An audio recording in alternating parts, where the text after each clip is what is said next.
আপোনালোকক সকলোকে মোৰ এটি নতুন ভিডিঅ'লৈ স্বাগতম জনাইছো। আজি আমি আলোচনা কৰিম শনি মায়েৰ কি হোৱাৰ কথাটো। শনি এতিয়া কুম্ভ ৰাশিত প্ৰত্যক্ষভাৱে ঘূৰি আহিছে। নিজৰ ৰাশি কুম্ভ ৰাশিত থকাৰ সময়ত 2024 চনৰ 15 নৱেম্বৰত প্ৰত্যক্ষ ৰূপ ধাৰণ কৰিছে।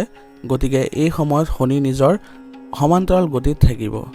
আপোনালোকক কওঁ যে শনিদেৱে কুম্ভ ৰাশিত 30 জুনৰ পৰা ৰেট্ৰগেড মোচনত আছিলে, অৰ্থাৎ তেওঁৰ গতিটো বিপৰীত মোচনত আছিলে বা বিপৰীত গতিত আছিলে।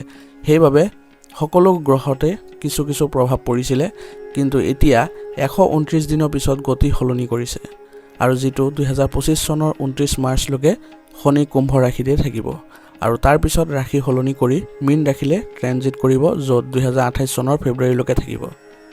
শনিদেৱ বৰিয়ান যুগত প্ৰত্যক্ষ হৈছিল 2024 চনৰ 15 নৱেম্বৰত, যেতিয়া শনিদেৱে ৰেট্ৰগেটৰ পৰা প্ৰত্যক্ষভাৱে ঘূৰি আহিছিলে। তেতিয়া সেই সময়ত বৰিয়ান যুগৰ সংমিশ্ৰণ আছিল।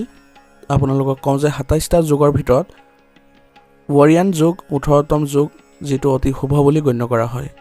এই যুগ বৃহস্পতি আৰু ভগৱান কুবেৰৰ লগত জড়িত। এই যুগত জন্ম লোৱা যিকোনো ব্যক্তিয়ে অতি পাকৈত আৰু নিজৰ কেৰিয়াৰত ভাল সফলতা লাভ কৰে। কুম্ভ ৰাশিত শনিৰ প্ৰত্যক্ষ হোৱাৰ প্ৰভাৱ জ্যোতিষত শনিৰ বিশেষ তাৎপৰ্য আছে। শনি হৈছে আটাইতকৈ লেহেমীয়া গতিশীল গ্ৰহ, সেয়েহে ইয়াৰ প্ৰভাৱ মানুহৰ জীৱনত দীৰ্ঘদিন ধৰি থাকে। শনিৰ ৰাশিৰ পৰিৱৰ্তনৰ উপৰিও ই সময়ে সময়ে প্ৰত্যক্ষ আৰু পশ্চাদমুখীও হয়। শনিয়ে পশ্চাদগমনৰ পৰা প্ৰত্যক্ষভাৱে ঘূৰি অহাৰ অৰ্থ হ'ল এতিয়া জীৱনত স্পষ্টতা আৰু কৰ্মত সফলতা আহিব। একে সময়তে শনি গ্ৰহ যেতিয়া পশ্চাদগামী হয়, তেতিয়া কৰ্মত বাধাৰ সন্মুখীন হ'বলগীয়া হয়। গতিকে শনিৰ প্ৰত্যক্ষ প্ৰভাৱৰ বাবে জীৱনৰ বিভিন্ন অঞ্চলে গতি লাভ কৰিব। কুম্ভ ৰাশিৰ লোকসকলৰ বাবে শনিদেৱে 2024 চনৰ 15 নৱেম্বৰৰ পৰা তেওঁলোকৰ আৰসী অৰ্থাৎ প্ৰথম ঘৰত গতি কৰি আছে। কওঁ যে শনিদেৱে কুম্ভ ৰাশিৰ লোকৰ বাবে প্ৰথম আৰু দ্বাদশ স্থানত অধিপতি হৈ আছিলে।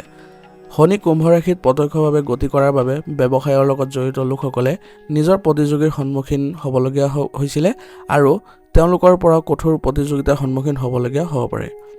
ব্যৱসায়ত ভাল লাভ পাবলৈ হ'লে কিছুমান ভিন্ন কৌশল অৱলম্বন কৰিব লাগিব।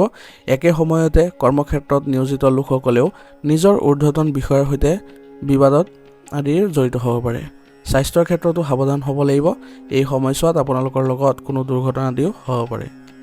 জ্যোতিষত শনিদেৱৰ গুৰুত্বৰ বিষয়ে ক'বলৈ গ'লে শনিদেৱ হ'ল বিচাৰক, অনুশাসনৰ গ্ৰহ আৰু ফলাফলৰ দাতা। গতিকে শনিদেৱ এটা লেহেমীয়া গতিশীল গ্ৰহ, যাৰ বাবে ই দীৰ্ঘদিন ধৰি এটা ৰাশিত থাকে। শনিদেৱ মকৰ আৰু কুম্ভ ৰাশিৰ অধিপতি।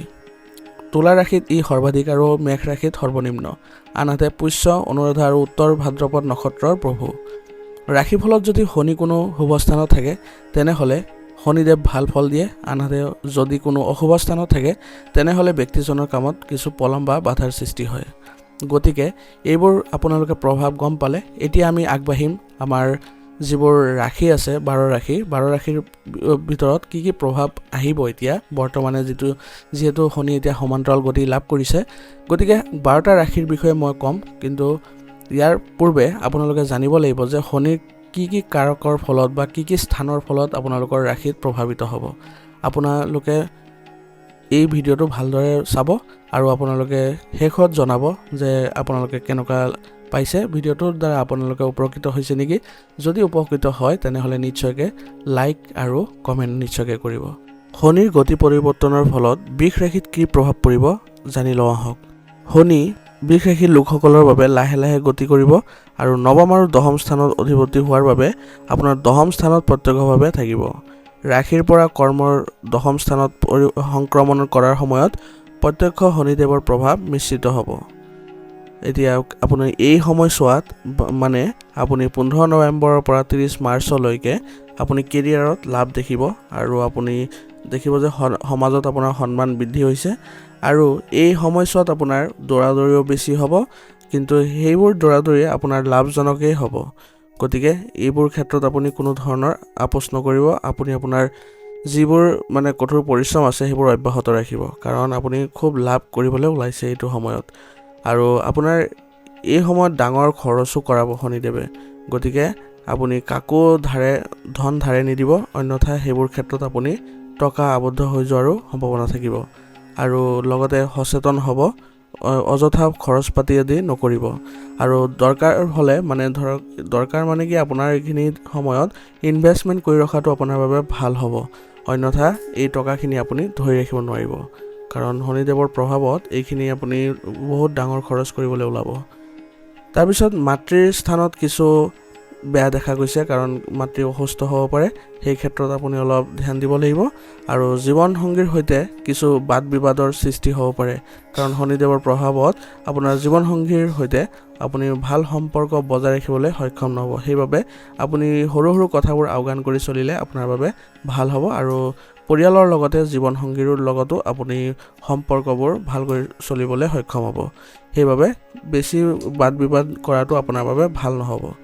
আৰু লগতে শনিদেৱৰ আপোনাৰ ওপৰত কৃপা দৃষ্টি থাকিব, কেৱল আপুনি কঠোৰ পৰিশ্ৰম অব্যাহত ৰাখিব, তেতিয়া দেখিব আপুনি সকলো ক্ষেত্ৰতে ভাল ফল লাভ কৰিছে বা অনুকূল ফল লাভ কৰিছে।